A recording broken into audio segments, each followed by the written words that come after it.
제가 들려드릴 88번째 책은요, 양 기자의 소설 천년의 사랑입니다. 양 기자에 대해서는 희망할 때 했으니까 그걸 참고하십시오. 양 기자의 소설은요, 여류 작가 특유의 달달함이 없는 중성적 느낌이 강해요. 그녀의 소설들은 다 깊고 슬픈 내면의 외침을 담고 있어요. 그래서 어느 소설이든 읽고 나면 쉽게 놓아지지가 않습니다. 천년의 사랑은 양 기자가 쓴 유일한 사랑 이야기예요. 제가 강의할 때요, 수강생 중에 젊은 층이 좀 많으면 새로운 사랑을 시작할 때 읽으라고 추천하는 책입니다. 1995년에 출간되었으니까 시간적 배경은 90년 초쯤으로 보면 되겠습니다. 이야기 시작할게요. 성하상, 그의 아버지는 엄격한 사대부 집안의 종손이고요. 대학 교수예요. 하상이 대학에 들어갈 무렵 어머니가 세상을 떠났고 어머니 부재에도 형제들은 다 반듯하게 잘 자랐어요. 그는 막내였고 위의 세 형은 이미 성공의 길에 접어들고 있었어요. 미국에서 공부 중인 큰형, 국내에서 박사 코스를 밟고 있는 둘째 형, 의과대학 졸업반인 셋째 형, 그리고 이어서 하상도 형들에 못지않게 뛰어난 성적으로 법대에 진학했습니다. 대학생활 중 입대했다가 전역 후 재학 중 사시 합격을 목표로 공부에 전념했어요. 다른 친구들처럼 고시촌에서 합숙을 한다거나 고시생 전문 하숙집에 들어가는 게 아니라 깊은 산속의 조용한 암자로 떠났어요. 그곳은 가평 부근의 산속에 있었고요. 고시 공부하는 학생들에게만 방을 내주는 곳으로 합격자가 가장 많이 나오는 전통적인 고시 암자라고 했어요. 거길 가느라 산속으로 피짓땀을 흘리며 올라가는 길에 설명할 수 없는 기이한 남자를 만납니다. 그를 본 순간 하상은 뭔가 팽팽한 긴장감을 느꼈고 숨이 가빠졌고 온몸에 바람이라도 넣은 듯 팽창하는 듯함을 느껴요. 어렵게 찾아간 암자에는 빈 방이 없었어요. 그래서 비슷한 목적의 암자인 포천 부근의 해월사로 가기 위해 길을 나섰습니다. 그때 그의 앞에 다시 그 남자가 나타나고 어디로 가도 길이 없다는 말을 했어요. 하상은 복잡한 심정으로 그에게 어디로 가야 하는가를 여러 번 물었어요. 그 물음은 점점 절박해졌어요. 그래도 그는 대답하지 않았고 하상은 그에게 등을 돌려 갈 길을 간 지 5분도 안 돼서 미친 듯이 달려오는 봉고차에 떠받치고 말았습니다. 몸이 공중으로 붕 떠 날아올랐고 정신을 차렸을 땐 놀랍게도 밤하늘을 보며 누워 있었어요. 그리고 저만큼 앞에 등을 돌린 그가 꼿꼿하게 앉아 있었습니다. 그는 하상을 병원에 데려가지 않고 숲의 풀밭에 눕혀 놓았던 거였어요. 하상은 하나도 다치지 않았을 뿐만 아니라 자신의 몸이 달라졌음을 느낍니다. 육체가 질량감 없이 가뿐했고 머릿속은 말끔하게 비어진 듯 상쾌했어요. 발끝으로 땅을 툭 차기만 하면 비상할 수 있을 것 같은 생생한 느낌. 이 느낌을 표현할 수 있는 단 하나의 말은 자유였습니다. 그동안 추상의 언어라고 믿고 있었던 그 단어가 이토록 생생한 느낌의 구체적 언어였다는 걸 처음 알았습니다. 그가 누구인지 여전히 몰랐지만 이제부터 자신의 길을 안내해줄 사람이라는 것만은 확실히 알 수 있었어요. 사법고시는 자신과 상관없는 일로 이미 멀리 가 있었고 이 모호한 깨달음을 확실히 붙잡고 싶었어요. 그를 놓친다면 생의 진실을 놓치게 될 것만 같았죠. 공부에 대해 갖고 있던 유별난 욕심과 성공을 향한 집념으로 살아온 날들, 그 인생의 목표가 허망한 욕망의 몸짓이었다는 걸 순식간에 알게 된 설명할 수 없는 이 상쾌한 자유의 느낌. 비상하려는 몸이 가벼움을 되물리고 이전의 현실로 돌아가기가 간절하게 싫었습니다. 하상은 그에게 자신을 데려가달라고 간청했고 그는 오래 함께 있을 형편을 못 대나 혼자 정진할 수 있을 때까지 작은 도움은 되어주겠다고 허락했어요. 그가 범서 선생이었어요. 범서 선생을 따라 산생활을 시작했습니다. 가족을 포함해서 주변의 지인들은 그의 변화를 이해할 수 없어 했어요. 얼마나 심각했으면 미국에 있는 큰형까지 귀국해서 그를 설득했어요. 하상도 가족의 심정을 모르는 바는 아니었지만 자신이 아니더라도 위의 형 셋이 아버지를 만족시켜주고 있으니 자기 하나쯤은 원하는 삶을 사는 것도 그리 큰 불효라고 생각지는 않았어요. 아버지도 막내의 객기련이 하면서 그를 당분간 놓아두기로 했어요. 치악산에 있는 범서 선생의 거처와 토굴에서 수련에 들어갔습니다. 궁금함과 끝없이 생겨나는 질문들에 범서 선생은 스스로 알아질 것이며 스스로 깨닫지 않는 이치는 헛것이라고 했어요. 이론의 근거를 탐하던 질문의 횟수가 점점 줄어든 것은 명상 중에 다시 한번 그 자유의 느낌을 경험하고부터였어요. 그게 산생활을 시작한 지 반년 지났을 무렵이었어요. 혼자만의 힘으로 자유와 해방의 경계에 도달한 것이었죠. 시간은 더 흘렀고 하상은 치악산 부근의 노르봉에 거처를 정했어요. 거기에 산장을 만들고 생활을 시작합니다. 생계를 지탱할 수단으로는 등산객에게 산장을 빌려주고 나무로 조각품들을 만들어 산 아래 기념품 가게에 맡겨 팔았어요. 등산객들에게 인기가 있어 주문을 받게 되면서 안정된 생활을 하게 되었습니다. 그러나 어느 때부턴가 어디선가 끊임없이 밀려오는 하나의 신호가 있었어요. 그건 신호라고 표현할 수밖에 없는 이명 같기도 한 소리로 명상에 들 때나 수련실에 정자하고 앉아 기도에 들어가면 어김없이 들렸고 한 달 이상 계속되었어요. 마치 창난 증세처럼 심신을 약하게 할 정도로 지속되다가 어느 날 명상 중에 사람의 그림자를 봅니다. 그건 젊은 여자의 얼굴이었어요. 한 번 나타난 여자의 얼굴은 그 이후 명상 속에 늘 함께 있었고 그 얼굴은 점차 선명해져 갔습니다. 그 즈음 찾아온 범서 선생은 그 말을 듣고 같이 토굴에 기거하면서 단식 수행에 들어가자고 제안해요. 그러면 전생을 보게 될 거라고 말합니다. 혼자 들게 두지 않고 같이 들어가야 하는 이유는 이번엔 범서 선생의 기운을 나누어줘야 할 것 같다는 거였어요. 그리고 하상은 전생을 보게 됩니다. 1000년 전의 그녀를, 명상 속의 그림자는 1000년 전의 그녀였어요.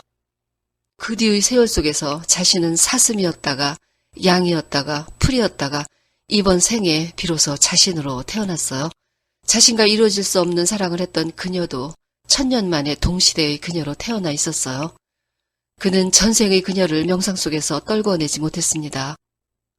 범서 선생은 전생의 생에 맺힘이 많으면 업이 세서 그럴 수 있으며 그걸 피하려면 업을 이어받아 이번 생에서 완성하는 길로 전념하라고 말했어요. 이후 하상의 삶은 바뀌었습니다. 시간이 흐를수록 이번 생에서 이루어야 할 섭리가 무엇인지 확실해졌고 그건 1000년 전의 사랑을 완성해야 한다는 거였어요. 그와 그녀의 전생, 그때가 언제인지 정확히 말할 수는 없지만 아마도 지금으로부터 1000년 혹은 1500년 전, 거기가 어디인지도 확실히 알 수 없지만 붉고 파란 비단 옷들, 남녀노소 누구나 쓰고 있는 동그란 밀짚 모자, 팔목에 늘어뜨리고 다니는 구슬 팔찌들로 유추해보면 지금 우리가 살고 있는 땅이 아니라 짐작으로 남부아시아 근방 어떤 유목민족의 거주지 아닐까 싶은 곳, 지금의 파키스탄 부근 혹은 히말라야 근처의 북인도 지방이나 네팔일 수도 있겠다는 추측을 했어요. 여자의 이름은 수아치, 남자의 이름은 아임사예요. 아름다운 수아치는 권세 가문의 외동딸이었고 아임사는 천민으로 수아치의 집에서 가축들을 기르며 더부살이를 하고 있었어요. 둘은 사랑했고 그 사랑은 깊고 깊었습니다. 마을이 축제가 있는 날에는 수아치에게 춤을 청하는 남자들이 줄을 섰지만 아임사는 노예신분이었기 때문에 춤을 청할 수가 없었어요. 그러나 만월이 둥실 떠오른 밤이면 두 사람은 잠든 마을을 빠져나와 넓은 들판에서 새벽별이 뜰 때까지 춤을 추며 사랑을 나누었어요.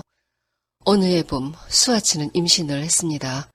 아임사는 양떼를 몰고 평원에 가서 몇 달을 지내야 하는 때였으므로 수아치는 그동안 부모님에게 모든 사실을 말해 결혼 허락을 받아놓겠다고 약속했어요. 그러나 아임사가 돌아왔을 때 수아치는 다른 남자의 아내가 되어 있었습니다. 그녀의 부모가 임신 사실을 숨기기 위해 딸을 강제로 결혼시킨 것이었죠. 돌아온 아임사는 오히려 괴로워할 수아치 때문에 괴로웠고 그녀의 마음을 편하게 해주려고 그곳을 떠나 방랑 생활에 들어갔어요. 수아치는 그해 겨울 딸을 낳은 뒤 사흘 만에 스스로 목숨을 끊었습니다. 뒤늦게 그녀의 죽음을 알게 된 아임사도 죽음을 택했어요. 그가 죽은 자리는 수아치가 묻혀있는 무덤가였습니다. 그게 하상이 본 그들이 전생이었어요. 이제 하상은 그녀를 온몸으로 느끼고 그 깊은 사랑과 가슴 아픈 그리움까지 고스란히 갖게 되었어요. 시간이 흐른 후 여름, 노르봉에 등산 온 그녀를 만납니다. 그는 한눈에 그녀를 알아봤어요. 그날 그녀는 앉아서 쉬던 자리에 모자와 손지갑을 두고 갔어요. 그는 수첩을 열어보았고 그녀의 이름과 서울에 있는 주소를 알게 됩니다. 그녀의 이름은 오인희였습니다. 오인희. 그녀는 고아원에서 자랐어요. 아직 강부에 쌓인 어린아기일 때 용산역 서편광장의 노천의자에서 경찰에 의해 발견되었고 이름과 생년월일이 적힌 메모와 우유병이 있었어요. 시립아동보호소와 몇 개의 수용시설로 옮겨 다니다가 8살에 대전의 천사원에 들어갔습니다. 끼니 때마다 빠지지 않고 올라오던 노란 단무지와 바람든 무로 끓인 퍼석한 국, 고춧가루를 세워가며 먹던 시퍼런 김치와 명절이나 특별한 날이면 어김없이 나오던 기름이 둥둥 뜬 돼지 비계국을 먹으며 큰 방에 한 줄로 쭉 누워 낡은 담요를 덮고 자던 천사원, 매정하고 인색하던 사감과 총무할머니. 초등학교를 다니는 동안 그녀는 몇 번의 결석을 했어요. 미술 시간에 정물화를 그린다고 사비, 연필과 사과를 준비물로 가져오라고 했던 날, 몽당 연필 5자루를 가져가야 새 연필 1자루를 주는 천사원의 노랭이 총무할머니에게 사비, 연필과 사과를 달라는 건 말이 안 되었죠. 그날 인희는 학교에 가는 대신 천사원 뒷산으로 올라가 시간을 보냈어요. 또 어느 해인가는 3월 달에 각자 집에서 읽은 동화책 한 권씩을 갖고 와 친구들과 바꿔보기로 했던 날도 뒷산으로 올라갔고, 어느 해에는 화분 하나씩 마련해 꽃씨를 심는다는 아름다운 계획이 있었을 때도 학교 대신 뒷산으로 올라갔어요. 담임 선생님에게서 결석했다는 연락이 왔고 사감에게 엉덩이를 맞으며 너 같은 건 공부도 아깝다는 모진 말을 들었어요. 어느 해인가는 어버이날에 부모님께 편지를 쓰게 되었는데 젊고 예쁜 담임선생님은 오인희, 너는 고마우신 원장님에게 쓰면 되겠다고 모두가 듣게 큰 소리로 말해버렸어요. 그녀는 그때 자신의 몸이 사라져버렸으면 좋겠다고 생각했습니다. 인희는 16살에 고아원을 나왔어요. 그 지긋지긋한 식탁 대신 이제부터는 채소와 생선과 고기를 내 힘으로 익혀 먹을 거라고 결심했어요. 양품점 점원으로 일하며 야간 고등학교를 다녔고 아르바이트를 하며 대학을 다니는 동안도 그녀의 식탁은 별반 나아진 게 없었어요. 학비 조달과 최소한의 생활비는 언제나 목을 조이듯 따라다녔어요. 그러는 모든 시간 동안 그녀의 곁에는 단 하나뿐인 친구가 있었어요. 그녀의 이름은 혜영이에요. 고아원에서도 내내 단짝으로 있었고 이후에도 곁에서 기척을 내며 인희의 파르르 떨리는 마음을 쓰다듬어 주었어요. 미워하지 말자, 성내지 말자, 넘어지지 말자, 잊어버릴 건 잊어버리자. 혜영이 없었다면 인희는 영원히 세상에 대한 증오나 적개심에서 벗어나지 못했을 것이었죠. 새벽의 입시생 과외, 주말의 그룹 과외, 제과점의 저녁 판매원 아르바이트. 천사원을 나왔어도 한 끼의 식사조차 맘 편하게 해본 적이 없는 날들을 살았어요. 그렇게 시간은 흘렀고 어렵게 간신히 대학을 졸업하고 백화점의 홍보실에 취직을 했습니다. 이후 몇 년간 직장생활을 했고 그녀는 그렇게도 열망했던 자립과 인간다운 삶을 이루어갔어요. 어엿한 직장, 정갈한 그녀만의 공간, 냉장고 속에는 언제든 꺼내서 따뜻한 음식을 만들 수 있는 재료들이 들어있었어요. 인희는 조용하고 침착하고 냉정했으며 그 나이다운 발랄함을 갖지는 못했지만 회사에서는 일을 잘하고 꾸준히 성실했습니다. 친구 혜영은 자신처럼 따뜻하고 다정한 남자와 결혼을 했어요. 나날이 행복해져갔고 인희가 아직 덜 행복할까봐 자신의 행복을 늘 미안해했어요. 그녀가 하상을 만나던 날 회사에서 때늦은 여름 휴가를 받았고 혼자 강원도를 여행하던 중에 노루봉 등산 코스를 일정에 넣었어요. 계곡에서 쉬는데 알 수 없는 무엇이 자신의 몸을 칭칭 감고 있는 듯한 기이한 느낌을 받았어요. 일어날 준비를 하는데 맞은편 숲에 어른거리는 그림자가 보이더니 한 남자가 나타났어요.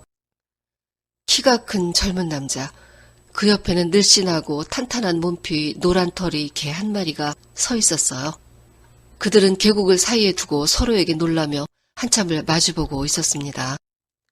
그녀가 이 상황에 두려움을 품지 않았던 까닭은 멀리서도 보이는 남자의 아름다운 큰 눈 때문이었어요.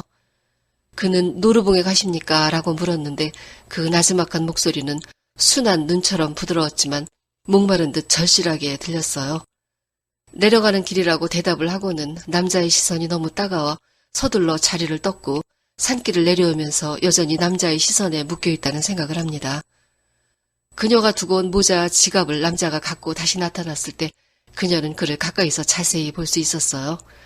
알맞게 그을은 갈색 피부, 크고 슬프게 보이는 두 눈, 불량기는 전혀 찾아볼 수 없는 선량한 얼굴이었어요. 그 옆에는 미루, 그의 이름은 미루였어요. 미루가 조용히 같이 있었습니다. 마을까지 같이 내려와 콜라를 한 잔씩 나눠 마시고 헤어졌어요. 버스가 출발하고 뒤돌아보니 남자와 미루는 점 하나로 멀어질 때까지 그 자리에 붙박혀 있었어요. 서울로 돌아온 며칠 후 그에게서 편지가 왔습니다. 손지갑에서 허락 없이 주소와 이름을 훔친 걸 용서해달라는 말로 시작되었어요. 이후 편지는 계속 왔어요. 그대에게 원하는 것은 그대의 삶의 아름다운 광희, 기쁨 같은 것들이라는 그의 말. 그대가 기쁠 때 나도 기쁘고 그 기쁨은 떨어져 있어도 빛의 속도로 전해져 온다는 말. 슬픔도 그렇게 전해져 온다는 말. 만일 이 편지가 그대의 삶의 회방이 된다면 버려도 되며 그저 자신의 편지가 그대의 우편함에 잠시 머물렀다는 것만으로도 큰 행복이라는 말. 그대가 내 삶의 주인이지만 아무것도 원하는 것이 없다는 말. 그리고 요즘엔 당신이 앓고 있는 열병을 극복할 약초들을 찾아 산을 헤매고 있다는 말. 인이는 실제로 자주 열이 났었어요. 감기처럼 찾아와서 쉽게 내리지 않는 고열에 시달렸고 병원에서는 원인 불명의 열이라는 뜻의 불명열이라는 진단을 내려줬어요. 얼마 후 그에게서 직접 채취하여 말린 약초와 복용법이 자세히 적힌 소포가 도착했습니다. 열이 많이 날 때 그 약초를 우려 먹었어요. 차에서는 말할 수 없이 깊은 향기가 났습니다. 하상은 그녀를 만난 그 찰나의 해후, 사랑의 아름다움은 해후의 두서없는 감정보다 차곡차곡 포개어 간수해놓은 길고 긴 보고품의 시간첩임을 알게 됩니다. 짧은 해후 뒤에 그녀를 다시 영원한 시간 속으로 떠나보내놓고 겪은 큰 혼돈은 그를 산산조각으로 부숴놓기에 충분했어요. 그러나 그는 그걸 극복하면서 이제 다시 그녀를 기다리기로 합니다. 회사에서 정 실장은 인희를 챙겼어요. 정 실장은 원래 다정한 사람이었지만 인사기록 카드에서 인희가 고아인 것을 알게 된 후 더 각별해졌어요. 정 실장은 그녀에게 남자를 소개해 주었습니다. 그 남자의 이름은 김진우입니다. 김진우는 반듯한 집안에서 자랐고 직업이나 됨됨이나 나무랄 데가 없었어요. 그는 급속도로 다가왔지만 인희는 이런 게 서툴렀어요. 서로의 소통을 위해 자신의 사적 공간을 내보이는 절차들이 그녀에게는 피곤했어요. 이건 가족이라는 울타리 없이 혼자 살아버릇한 그녀의 폐쇄성일 수도 있었어요. 그녀는 늘 사람에게 가까이 다가가는 게 힘들었고 사귀어야 한다는 전제하에 만난 김진우에게는 특히 더 그랬어요. 그러나 진우는 자꾸 다가왔습니다. 된장, 고추장을 갖고 왔고 따뜻한 한 끼를 만들어주겠다면서 장을 봐가지고 들이닥친 날도 있었어요. 인희는 달콤해지지 말 것, 세상이 환하다고 느끼지 말 것이라고 스스로에게 다짐시켰지만 그럼에도 자꾸 뭔가 달라져 갔어요. 그가 보여주는 세상을 향해 뒤돌아서고 싶어졌고 그에게 냉정하게 대하는 게 힘들어져 갔습니다. 여름이 되었고 혜영 부부와 원주 부근으로 휴가를 가게 됐어요. 김진우도 동행했습니다. 버스를 타려고 여행짐을 잔뜩 들고 있는 그들 앞에 진우는 새로 뽑은 차를 갖고 나왔고 인희는 공장에서 제품 배달을 하는 혜영의 남편과 혜영에게 미안해졌어요. 혜영의 제안으로 노루봉을 등산했고 인희는 작년 여름을 생각했어요. 그리고 우연처럼 필연처럼 하상이 나타납니다. 진우와 있을 때 진우 어깨 너머 숲그늘에 그가 보였어요. 휘청하도록 큰 키, 주위를 감도는 이름 모를 정적을 다스리는 듯 보이는 고요한 얼굴, 그 옆에 붙어있는 늘씬한 개 한 마리. 그녀는 자신도 모르게 나직한 소리로 미루라고 개의 이름을 불렀어요. 미루는 그녀에게 달려왔고 인희는 두려움 없이 개를 쓰다듬었어요. 하상은 조용히 이들을 바라보았고 올 줄 알았다고 말했습니다. 그리고 그녀에게 나직한 목소리로 이글거리는 불의 혀를 조심하라고 잊으면 안 된다고 말한 후 숲으로 사라졌어요. 그의 음성에는 위험과 비장함이 서려 있었어요. 진우에게는 이들의 분위기가 의아스러웠죠. 의혹과 분노에 가득 찬 진우의 표정을 인희는 외면하고 아무런 말도 해주지 않았어요. 그녀는 이대로 그를 따라 숲으로 들어가 미루의 부드러운 털에 얼굴을 묻고 싶다는 생각을 합니다. 이렇게 그들을 두고 돌아섬이 이상하게도 미련이 남았어요. 그날 버너 앞에서 김이 오르는 코페를 보고 있다가 갑자기 아까 이글거리는 불의 혀를 조심하라던 하상의 목소리가 들렸고 느닷없이 누군가 그녀의 등을 밀어내는 강한 손길이 있었어요. 이니는 짧은 비명과 함께 튕겨지듯 자리를 피했습니다. 버너는 그때까지 아무 이상 없었고 그녀가 피하자마자 요란한 폭발음과 함께 커다란 불꽃이 버너 위로 치솟으면서 폭발했어요. 이 이상한 기운, 그녀는 왠지 모를 두려움에 몸을 떨었습니다. 하상은 이 모든 걸 미리 보았어요. 그는 수련을 거쳐 광안에 눈을 뜨게 되었고 그건 우주와 통할 수 있는 것으로 육체는 놓아두고 정신만 빠져나올 수도 있으며 몸속으로 우주의 힘을 불러들일 수도 있는 거였어요. 그는 얼마 전부터 명상 속에서 그녀가 불길에 휘감겨 고통스러워하는 걸 보았고 그게 이니에게 준비된 재앙이라는 걸 알아차렸어요. 김진우와 함께 있었음에도 그녀 앞에 나타났던 건 이걸 말해주기 위해서였죠. 그날 하상은 그녀 옆에 서 있는 남자로 인한 괴로움으로 힘들었어요. 다른 남자의 존재는 그에게 뼈를 깎는 아픔으로 다가왔습니다. 그러다 진우가 그녀에게 어떤 상처를 입힐 것인지 알면서도 말해주지 못하는 괴로움도 있었어요. 그건 죽을 줄 알면서도 살아야 하는 목숨이듯 천년 전의 사랑을 이어야 하는 자신들이 비애라고 그는 생각합니다. 휴가에서 돌아온 후 진우는 더 가까이 다가왔어요. 그는 결혼을 이야기했고 그녀는 긍정도 부정도 하지 않고 이 상황을 어떻게 받아들여야 하는지 결론을 내리지 못하고 있었어요. 진우는 이미 그녀의 생활 한가운데로 들어와 있었고 이니는 그 부담감에 익숙해져 가고 있었죠. 이것이 사랑이라면, 이런 것이 사랑이라면 그녀는 그를 사랑하고 있는 거였고 이제부터 그와 함께 삶을 시작해볼 것이라고 어렵게 결정했어요. 그러나 진우의 어머니가 그녀를 탐탁지 않아 했고 그녀가 고아 출신이라는 걸 알고는 드러내놓고 반대했습니다. 그 사이에도 그녀는 자주 고열에 시달렸어요. 하상에게서는 편지가 계속 왔지만 그녀는 편지들을 읽지 않고 그냥 쌓아두었어요. 느닷없이 찾아온 진우 어머니에게 그보다 더 심할 수 없을 만큼 모욕적인 말을 들었고 그녀는 예견된 일을 맞닥뜨리듯 받아들입니다. 진우의 연락을 피하고 진우가 찾아오고 결혼해야 한다고 강하게 말하고 다시 연락이 끊어지는 날들이 반복되었어요. 그리고 이니는 임신한 것을 알게 됩니다. 무슨 일이 있어도 아이는 꼭 낳을 것이며 자기처럼 절대로 서럽게 키우는 일이 없을 것이라고 그녀는 이를 앙다물고 결심합니다. 진우는 조금씩 변해갔어요. 그의 몸은 변함을 인정하지 않았지만 이니는 그의 마음이 변하고 있다는 걸 알아차렸어요. 그녀는 이 모든 것에서 벗어나고 싶었습니다. 그를 사랑한다고 믿으면서 지냈던 시간이 남의 자리에 들어앉은 듯 불편했었음도 이제서 느꼈어요. 아이는 상관하지 말라는 그녀의 말을 듣는 진우의 표정에 다행스러움이 보이는 걸 이니는 놓치지 않았어요. 그녀는 진우와의 관계를 정리합니다. 그리고 어느 날부턴가 쌓여있는 하상의 편지들을 읽기 시작했어요. 최근의 편지에는 당신의 몸속에서 들끓고 있는 열을 다스리고 쇠약한 기운을 돋구기 위해 자란초를 채취했으며 겨울이 오기 전에 당신이 마실 차와 다려먹을 약을 보내겠다고 했어요. 또 그녀가 앞으로 맞닥뜨릴 고통에 대해서도 말했습니다.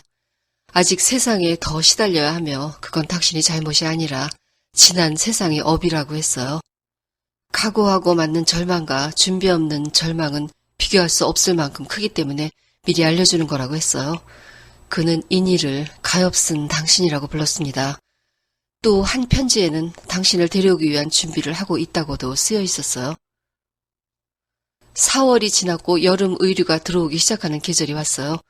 그녀는 이제 도착하는 하상의 편지를 바로 읽었고 어떤 때는 그걸 읽으면 지독한 외로움이 가실지도 모른다는 생각을 했어요. 어떤 편지는 거의 10번쯤 읽었으며 그렇게 읽고 나면 빈 가슴이 차오르기 시작했고 핥히는 상처와 성한데 없는 마음이 조금씩 가라앉았어요.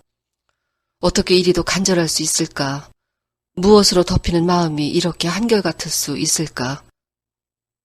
하상은 하루에 한 번이라도 노루봉을 생각해달라고 했어요. 그렇게 하면 우리 사이의 영적 공감이 열리게 될 것이고 자신은 명상을 통해 당신의 모습을 볼 수 있다는 말도 써 있었어요. 이니는 하루에 한 번이 아니라 더 자주 그와 늠름한 개 미루와 눈앞에 아른거리는 숲의 평화를 떠올렸어요. 슬프고도 검고 깊던 남자의 눈, 미루의 목덜미를 만질 때의 부드러운 털의 촉감. 그렇게 사흘쯤 지나자 놀라운 일이 벌어졌어요. 그의 생생한 목소리가 들렸습니다. 바로 옆에서 말하는 듯한 그 또렷한 음성. 그 음성은 이렇게 말하고 있었어요. 당신은 곧 내게로 옵니다. 나는 그것을 압니다. 당신은 곧 내게로 옵니다. 나는 그것을 압니다. 인희는 배가 부르기 전에 백화점에 사표를 냈어요. 김진우의 어머니가 전화를 걸어왔고 아이를 믿기로 뭔가를 할까봐 후안을 없애려는 듯 아기에 찬 말을 했고 그녀는 지칠 때까지 소리를 질러대다가 기절해버렸어요. 정신을 차렸을 때는 밤이었어요. 온몸이 땀에 젖어 있었고 두 손은 으스러지도록 꽉 움켜쥔 채였습니다. 그녀는 사무치는 그리움을 느낍니다. 누군지 모르는 어떤 사람이 사무치게 그리웠고 마음속에서 저도 모르게 제발 와달라는 부르짖음이 터져나왔어요. 그리고 하상이 정말 그녀를 찾아왔습니다. 밖에는 비가 오고 있었고 현관문을 열었을 때 투명한 비닐 우비를 입은 그가 서 있었어요. 그는 당신의 부름을 들었다고 했어요. 그가 들어와 우비를 벗어 신장 위에 걸쳐 놓았을 때 그녀는 스스로도 모르게 그를 향해 가만히 미소를 지었어요. 하상은 그녀의 잠든 밤을 지켰어요. 그녀가 자는 동안 갖고 온 약재를 다렸습니다. 다음 날 그는 노루봉으로 돌아가 그녀를 맞을 마지막 준비로 분주했어요. 그 편지 대목을 읽어드릴게요. 어제는 당신이 묵을 방에 도배를 하였습니다. 오늘은 삐걱거리는 방의 창문을 고칠 생각입니다. 당신이 오기 전에 마쳐야 할 일이 너무 많아서 지금 내 마음은 몹시도 바쁩니다. 마당에 내놓을 평상도 하나 그럴듯하게 만들어 볼 생각입니다. 비가 오면 신발을 버리게 만드는 산장 앞의 비탈길도 손을 좀 봐야 합니다. 이미 디딤돌로 쓸만한 돌들은 다 마련해 두었습니다. 당신의 보폭에 맞게 그 돌들을 배열하고 다듬고 할 일들이 어찌 이리 즐겁게 기다려지는지요. 이 모든 일들을 끝내면 내가 가서 당신을 데려올 것입니다. 당신을 이곳에 데려올 생각을 하니 가슴이 터질 것 같습니다. 인희는 늘 인희 걱정에 애태우는 혜영을 안심시키고 주변을 정리했어요. 하상은 그녀와 태어날 아기를 맞이하기 위해 밥 먹는 것도 잊을 정도로 바빴습니다. 그러는 사이사이 가끔 이게 너무 늦은 것은 아닐까 하는 의구심이 그를 괴롭혔어요. 노루봉 산장에서 그들의 생활이 시작되었어요. 한지를 겹쳐발라 편안한 사방의 벽들, 창가엔 휴식을 위한 흔들 의자, 그건 그가 몇 달을 손때 묻혀 만든 작품이었죠. 콩기름을 먹여 반들반들하게 윤을 내놓은 장판 위에 정갈하게 깔려있는 이불 한 채. 하상은 베개 속에 넣을 약초를 구하기 위해 여름 내내 노루봉을 헤매고 다녔다고 했어요. 이곳에서의 첫밤, 인희는 향기로운 베개를 베고 햇솜으로 부풀린 이불을 덮고 아득한 행복감에 젖어 잠들었어요. 바깥의 마루방에서 하상은 그녀가 깊이 잠들 때까지 지키고 있었습니다. 여름에 채취한 산나물이 있는 김이 오르는 식탁. 그녀가 뭔가를 도우려면 그는 예쁜 아이 낳고 건강이 회복되면 그때 당신이 지어주는 밥을 먹어보겠다고 했어요. 그녀의 일은 미루에게 밥 주는 게 전부였으며 가끔 식사 준비하는 그가 내밀어준 감자 껍질을 숟가락으로 벗기면 그는 하던 일을 멈추고 그녀가 감자 까는 모습을 구경했습니다. 자신의 편안함이 하상의 행복임을 인희는 이제 알고 있었으며 그가 기뻐하면 그게 그녀에게도 행복임을 의심하지 않게 되었어요. 이렇게 넘치는 사랑을 주려고 삶은 그토록 자신에게 인색했던 것이었는가 생각합니다. 그들은 많은 이야기를 나누었어요. 하상은 자신의 지나온 과거를, 인희는 자신의 아픈 기억들을 말했죠. 그리고 하상은 그녀에게 자신들이 전생, 수아치와 아임사의 이야기를 들려주었어요. 그녀는 아무것도 기억해낼 수 없는 이야기였죠. 만월의 푸른 빛이 가득한 들판에서 수아치가 부르던 노래를 그녀가 기억할 수 없음에 하상의 눈가에는 눈물이 맺혔어요. 우리가 지금 이 세상에 다시 태어난 것은 1000년 전에 못 이루었던 사랑을 이루기 위해서였다고 말합니다. 그리고 이제 당신을 두고 하염없는 방랑의 길을 택하지 않을 것이고 절대로 놓치지 않을 것이며 혼자 절망의 강을 건너도록 하지 않겠다고 말했어요. 인희는 그의 모든 이야기를 한 점 의욕도 없이 받아들였어요. 그것 말고는 두 사람의 존재를 설명할 수 없었고 1000년 전의 그 일이 아니고서야 이런 사랑이 가능하지 않다는 걸 알고 있었기 때문이었죠. 1000년의 세월이 흐른 후에 완성되도록 운명지어진 사랑. 그 사랑을 매듭 지으려고 숨쉬어 왔음을 생각하면 앞날이 두렵지 않았어요. 어느 날 아침 하상은 날개치며 날아가는 한 마리 작은 산새를 보았고 그날 인이는 산통을 느꼈고 그들은 원주의 병원으로 갑니다. 그녀는 상태가 좋지 않았어요. 의사는 출산이 문제가 아니라 온몸이 불덩어리라고 했어요. 하상은 아침에 보았던 작은 새의 환영을 생각했고 그 산새의 환영이 인이었음을 느낍니다. 인이는 수술을 받았고 딸을 낳았으나 회복되지 못하고 숨을 거두었어요. 죽기 전 하상에게 아주 오래전부터 1000년 전부터 당신을 사랑했다는 걸 믿는다는 말을 남겼어요. 하상에게 남은 것은 아득한 절망뿐이었어요. 너무도 완벽한 절망이어서 그는 오히려 냉정할 수 있었습니다. 이제 아무에게도 기도할 필요성을 느끼지 못했고 그녀를 혼자 쓸쓸히 가게 두지 않겠다는 생각을 합니다. 그는 비로소 아임사를 이해했어요. 1000년 전의 아임사, 죽은 수아치를 따라 영혼 속으로 들어가 버린 아임사. 1000년의 시간이 흘렀어도 운명이 변하지 않았다면 다시 아임사의 행적을 따라갈 수밖에 없다고 생각했어요. 그게 사랑의 완성이라고 믿었고 자신에게 주어진 선택이라고 믿었어요. 그러나 그녀가 남긴 한 생명이 있었죠. 그는 그녀를 보낸 후 비로소 울기 시작했어요. 그토록 단단했던 결심의 한 귀퉁이가 흔들렸어요. 한 번 터진 눈물은 걷잡을 수 없었습니다. 하상은 그녀를 산장 가까이에 묻었어요. 산장의 창으로 조만큼 앞에 보이는 자리. 햇볕이 온종일 들고 아무리 큰 비가 와도 거짓말처럼 물이 빠지는 자리. 그는 밤을 새워 바위를 갈아 묘비를 만들었어요. 하고 싶은 말이 너무 많아 아무런 글자를 새기지 않고 여백으로 두었습니다. 나는 나의 길이 1000년 전의 아임사가 걷던 길과는 다르다는 것을 인정하기로 했다. 나는 그녀를 따라가지 않을 것이다. 그녀가 그것을 원하지 않고 있음을 나는 안다. 내가 그녀를 따라 영혼 속으로 침몰하는 것은 그녀를 배신하는 것이다. 뿐만 아니라 이 사랑의 완성을 위해서는 1000년 전의 아임사와는 달라야 한다는 것을 나는 안다. 1000년 후에도 사랑의 비애만을 남기고 영혼 속으로 돌아갈 수는 없는 것이다. 그 후 5년이 흘렀어요. 노르봉 산장에서는 향기 좋은 차를 팔았고 사람들은 이 산장을 노르봉 카페라고 불렀어요. 산장에서 파는 차는 산장 주인이 직접 노르봉에서 채취한 갖가지 산 야초들로 만든 것이어서 어디에서도 맛볼 수 없는 독특한 향취가 있다는 소문이 등산객들에게 퍼져나갔고 여름에는 자리가 모자랄 정도였어요.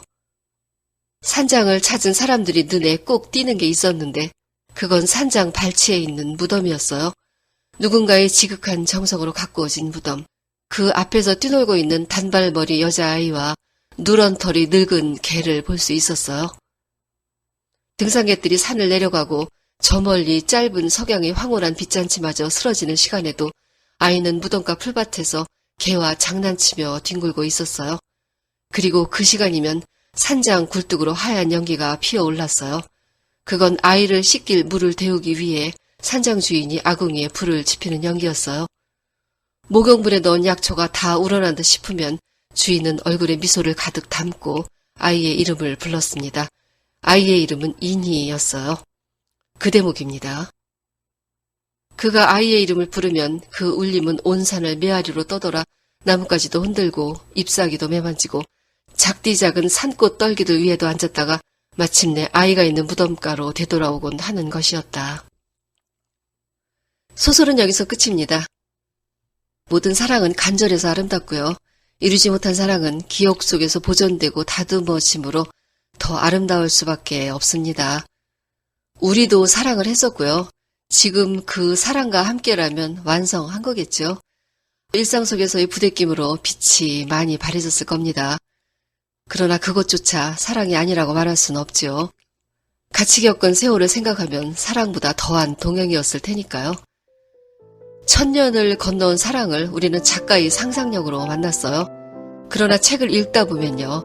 그저 상상력이 아닌 그럴지도 모른다는 생각이 들어요.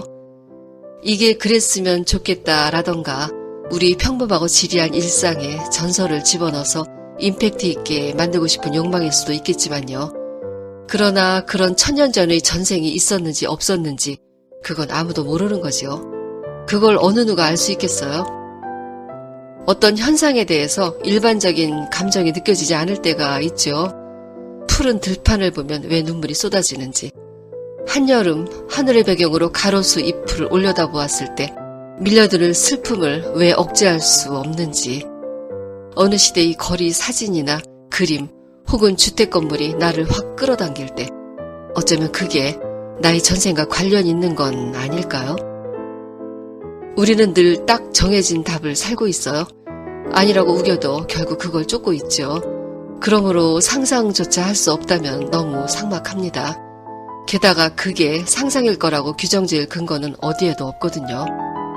그렇다면 우리는 지금 1000년 전의 사랑을 만나 사랑하고 있는 건 아닐까요? 이제 막 만나 시작하고 있는 중이거나 혹은 오래 함께 살아서 세월이 때가 덕지덕지 붙어버렸을지라도 우리가 하고 있는 사랑이 1000년 전 이루지 못했던 사랑의 완성이라면요. 그 오랜 시간의 연결과 귀한 인연에 나도 귀해지고 그도 귀해지고 우리가 귀해지지 않을까 합니다. 사랑은 어차피 중독이니까요. 오늘은 여기까지입니다. 듣느라고 수고하셨어요. 좋은 책 가지고 다시 만나요.